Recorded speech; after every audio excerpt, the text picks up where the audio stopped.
La nueva Ley Federal de Telecomunicaciones y Radiodifusión contiene artículos que, a decir de varios organismos de la sociedad civil, así como de expertos académicos en la materia, son inconstitucionales, en particular los artículos 30, 189 y 190. Se considera que el artículo 30 contraviene la Ley Federal de Transparencia y Acceso a la Información Pública Gubernamental al establecer reservas sin límite de tiempo la información relacionada con las entrevistas entre los comisionados del Instituto Federal de Telecomunicaciones y los agentes regulados. Por otra parte, los artículos 189 y 190 podrían romper con el derecho a la privacidad consagrado en el artículo 16 de la Constitución. A partir de la reforma constitucional aprobada en febrero de 2014, el IFAI, en su calidad de órgano constitucional autónomo, fue facultado para presentar acciones de inconstitucionalidad. Sin embargo, por decisión mayoritaria, decidió no utilizar este recurso. El día de hoy con María Marván, pues ya vimos en la cápsula, María, pues qué pasó en el IFAI, qué era esto de una acción de inconstitucionalidad, contra qué, por qué y más bien, por qué no. Bueno, yo creo que hay que ver primero cuál era la propuesta. La nueva ley de telecomunicaciones y radiodifusión tiene 3 artículos que generan duda. A mí me gustaría dejarlo en generan duda. Uno, del lado de la transparencia, que es el artículo 30, que reserva de manera permanente las grabaciones de los encuentros que tengan los comisionados del Instituto Federal de Telecomunicaciones con los empresarios de las telecomunicaciones. Y esas entrevistas se ordenan grabar para evitar conflictos de interés, pero no se van a conocer. Pero se mantienen en reserva perpetua, okay, cosa que puede contradecir el sexto. Claro, y el principio de máxima publicidad y en fin, toda la lógica. El 189 y 190, por el contrario, le da al Estado un grandísimo poder sobre toda la base de datos que generan todas nuestras comunicaciones.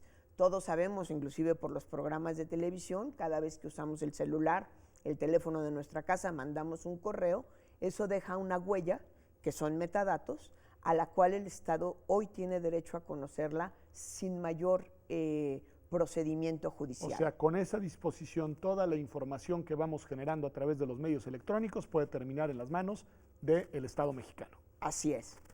Exactamente. Y ahí, pues, el problema sería derecho de privacidad, ¿no?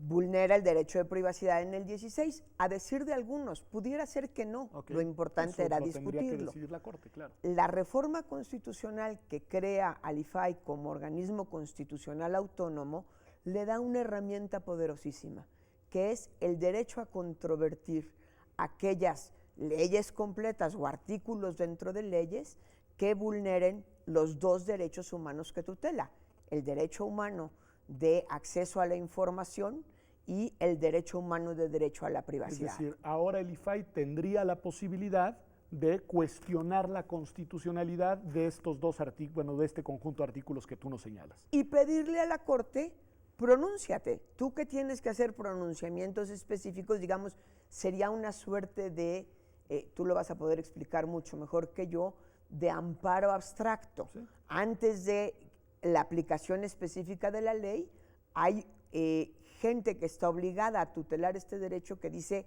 cuidado, aquí hay un foco amarillo. Claro.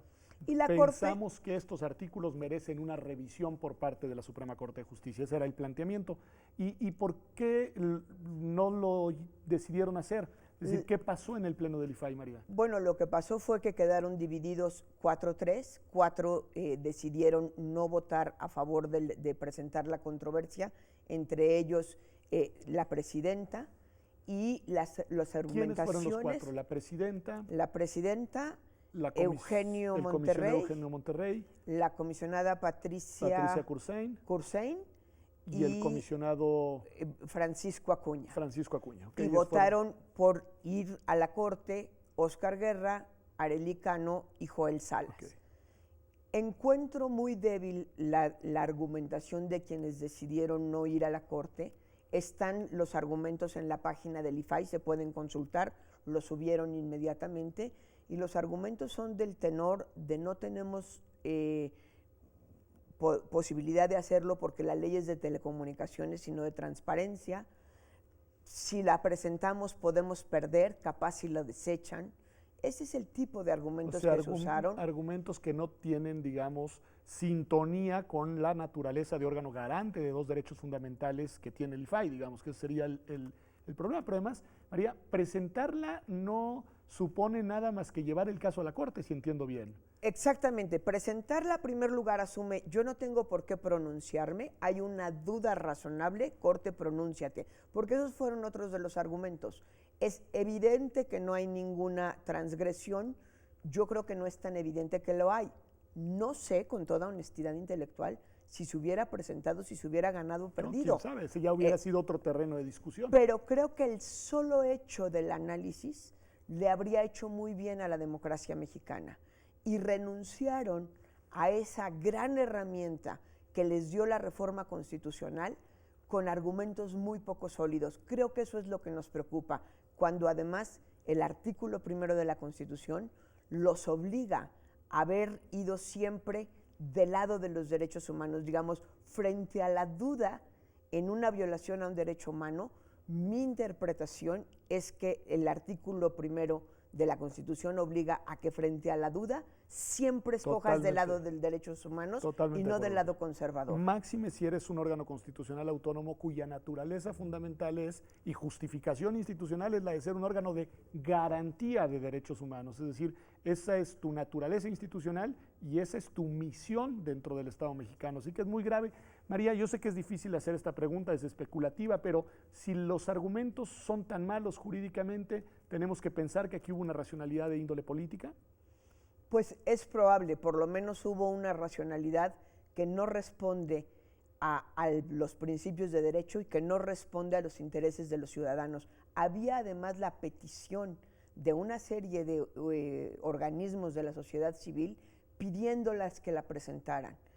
Claro, uno no puede estar al gusto de lo que pida cualquier organismo de la sociedad civil, pero insisto, yo creo que sí hay argumentos para una duda razonable y lo único que había que hacer era poner la duda frente a la Corte y decir, ustedes determinen, y no decir, yo determino que no hay ninguna duda, capaz que si la presentamos perdemos. Claro, además prejuzgando sobre el contenido que no les toca, a ellos solo les toca presentarla, no valorar, no son ministros, señores comisionados, es lo que hay que decirles. No sabe uno qué es peor, si que se hayan erigido como ministros o que hayan decidido renunciar a sus facultades. Pues muy importante, María, en verdad, tema importante porque además es una reforma nueva, es un instituto renovado, era un instituto con facultades muy poderosas y si sus integrantes claudican a utilizarlas, pues difícilmente se va a cumplir la misión institucional que les corresponde. Y tendremos un instituto más débil políticamente que el que tenía, que aquel que era débil jurídicamente. Increíble. Una contradicción total. Pues es estupendo el tema, gracias por estar aquí en tu espacio, Desde el Campus, en Observatorio. Pues esto fue María Marván, ahí tiene usted además aquí en pantalla